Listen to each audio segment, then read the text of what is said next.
m'appelle Mamadou Dialloyam. Je suis à Internet Society comme senior et personne ressource. Le chiffrement ou bien le cryptage, c'est rendre un message illisible pour les intrus, pour que ça soit visible uniquement pour la personne à qui le message est destiné. Ça c'est le cas des messages. Ça peut être un document, vous pouvez même mettre un film là et puis vous pouvez effectivement crypter votre film pour que les gens ne puissent pas regarder tant qu'ils n'ont pas la clé. Le chiffrement, on l'applique un peu partout, hein, je viens de le dire. Vous pouvez l'appliquer à vos mails, vous pouvez l'appliquer à des documents que vous voulez envoyer à d'autres.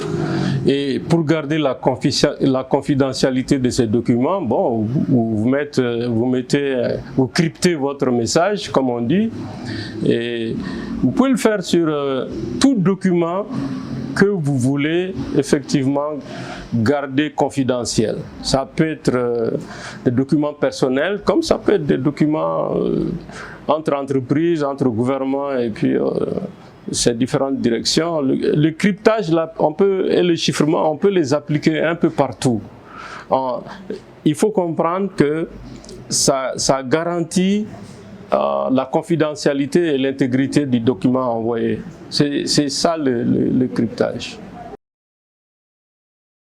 Vous êtes dans une entreprise, vous êtes le comptable, vous gérez les salaires des gens et vous êtes en réseau avec les autres. Vous cryptez pour que le voisin ne sache pas un tel est payé à ça. Les gens n'aiment pas que leur salaire soit publié. La même chose, vous allez chez le médecin a le fichier de 10 000 personnes, il rentre tout ça là-dedans, il doit sécuriser pour que vraiment il n'y ait pas de fuite et qu'on ne sache pas qu'un tel est séropositif par exemple, un tel a des problèmes de démence. Ça peut jouer sur la carrière des gens plus tard, même alors que ça peut être une maladie passagère ou bien que l'on peut soigner. Donc il y a cet aspect de confidentialité d'abord et puis l'aspect d'intégrité de la donnée.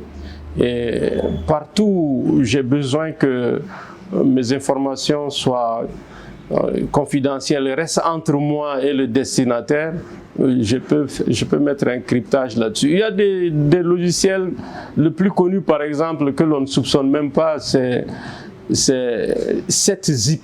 Moi je dis 7zip, mais c'est 7zip. 7zip permet de crypter vos documents, de crypter les messages. C'est gratuit, c'est facile à manipuler, mais il y a des logiciels très pointus qui sont chers, il faut s'abonner. Et puis il y a les notions de clés publiques et de clés privées, c'est-à-dire que tant que vous n'avez pas la clé, tant qu'on ne vous envoie pas la clé, vous ne pouvez pas ouvrir le document. La base même de la certification, c'est le cryptage, c'est-à-dire que on ne peut pas parler de certification sans parler des deux clés, clé au départ, clé à l'arrivée, clé privée ou bien clé symétrique, donc asymétrique et symétrique. Donc si vous voulez, à chaque fois que l'on veut parler de certification, il faut avoir défini d'abord les deux clés avec lesquelles on va faire la certification. La certification, il faut imaginer une boîte qui est quelque part, qui authentifie chacun de nous. C'est-à-dire, moi j'envoie de l'argent par exemple à monsieur, pour qu'il sache que c'est bien moi qui ai envoyé, il y a une troisième personne qui est là pour certifier que c'est bien moi. Et je suis reconnu là-bas. C'est un fichier, hein, pour dire les choses très clairement.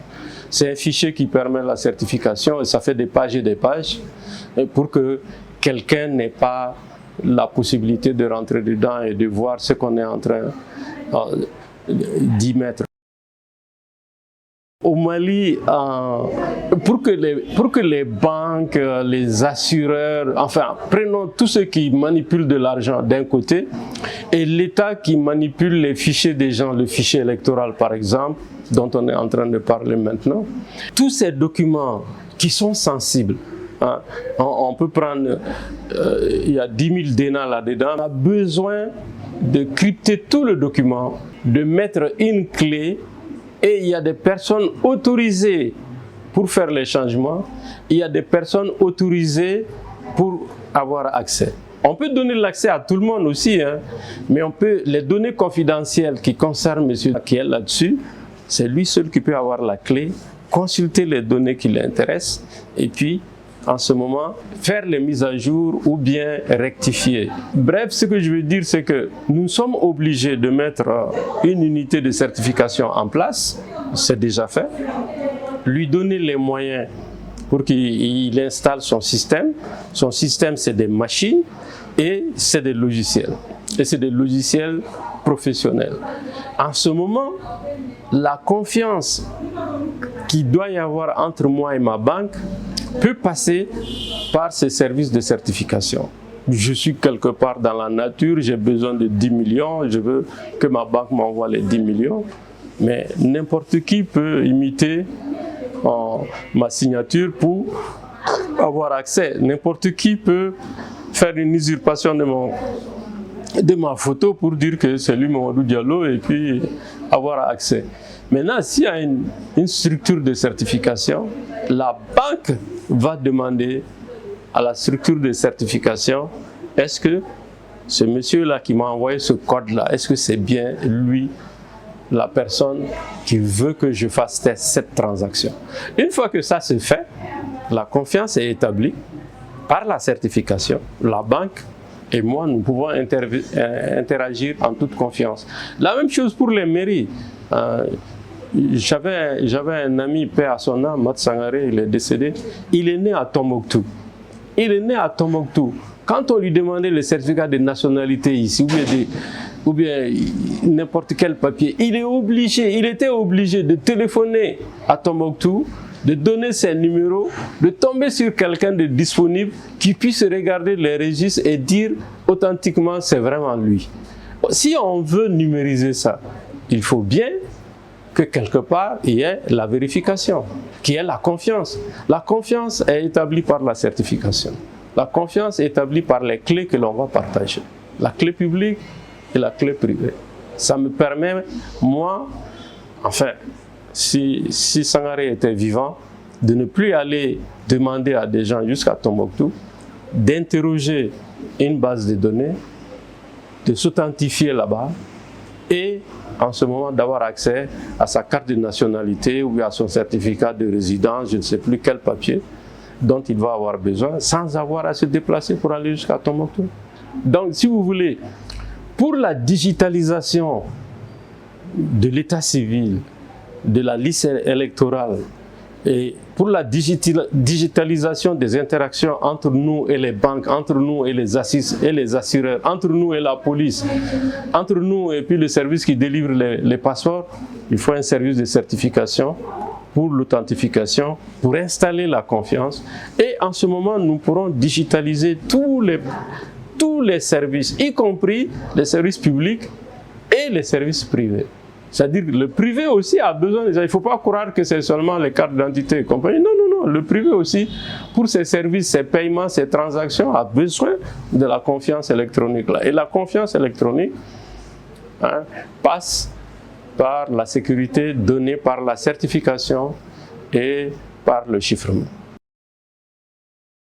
Je souhaite que le service de certification soit renforcé en personnel, en équipement, en logiciel et aussi en autorité. C'est-à-dire que, vous savez, maintenant nous avons des transactions avec nos banques, avec les transferts d'argent électronique, Move et Orange Money, Sama et tout le reste là. Moi, j'aurais souhaité que tout ceci, ils ont la confiance pour le moment, hein, Mais vous savez vous-même qu'il y a des petits problèmes à chaque fois que l'on passe par les services de certification de l'État. Et ce service de certification va installer la confiance, installer la traçabilité et l'intégrité des transactions électroniques. En tout cas, mon souhait est qu'il y ait un service de certification puissant et que l'on aille vers la digitalisation des différents services, les services publics et les interactions financières, sociales et tout le reste avec les entreprises privées.